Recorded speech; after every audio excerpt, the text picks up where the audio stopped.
ശിവക്ഷേത്രത്തിലേക്ക് gate സമർപ്പിച്ചു.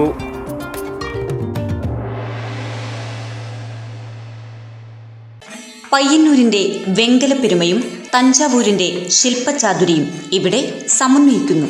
വെങ്കല പാരമ്പര്യത്തിന്റെ 98 വർഷങ്ങൾ. Poduval brass, central bazaar, Payyanur. Payyanur Nambiathrakovil ശിവക്ഷേത്രത്തിലേക്ക് പരേതനായ ചന്തുക്കുട്ടി ഡ്രൈവറുടെ സ്മരണക്കായി കേരള എഞ്ചിനീയറിംഗ് വർക്ക്സ് പയ്യന്നൂർ പുതുതായി നിർമ്മിച്ചു നൽകിയ ഗേറ്റ് സമർപ്പണ കർമ്മം ക്ഷേത്രം പൂജാരി പി നാരായണൻ നമ്പൂതിരി നിർവഹിച്ചു.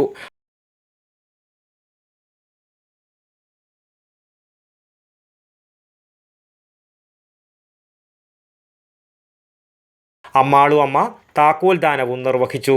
ഗേറ്റ് നിർമ്മാണത്തിന് നേതൃത്വം നൽകിയ അനൂപ് ബാബു, സൂരജ് ബാലകൃഷ്ണൻ, ബിജു തുടങ്ങിയവരും നവീകരണ സമിതി chairman S Muralidhara Shenoy, convener Rajeesh Kannoth, working chairman K Padmanabhan, trustee board member P Dineshan തുടങ്ങിയ നിരവധി പ്രമുഖരും ചടങ്ങിൽ പങ്കെടുത്തു. ക്ഷേത്രനടയിലെ പുതിയ ഗോപുരത്തിൻ്റെ നിർമ്മാണവും ദ്രുതഗതിയിൽ പൂർത്തിയായി വരികയാണ്. News bureau, Payyanur. പയ്യന്നൂരിന്റെ വെങ്കലപ്പെരുമയും തഞ്ചാവൂരിന്റെ ശില്പചാതുരിയും ഇവിടെ സമന്വയിക്കുന്നു. പൊതുവാൾ ബ്രാസ്, പയ്യന്നൂർ. വിവിധ വലിപ്പത്തിലുള്ള ഇഷ്ടദേവതാ വിഗ്രഹങ്ങൾ, വിളക്കുകൾ, പൂജാപാത്രങ്ങൾ, പ്രസന്റേഷൻ വസ്തുക്കൾ തുടങ്ങി വെങ്കലത്തിലെ എന്തും ഏതും. വെങ്കല പാരമ്പര്യത്തിന്റെ 98 വർഷങ്ങൾ. Poduval brass, central bazaar, Payyanur.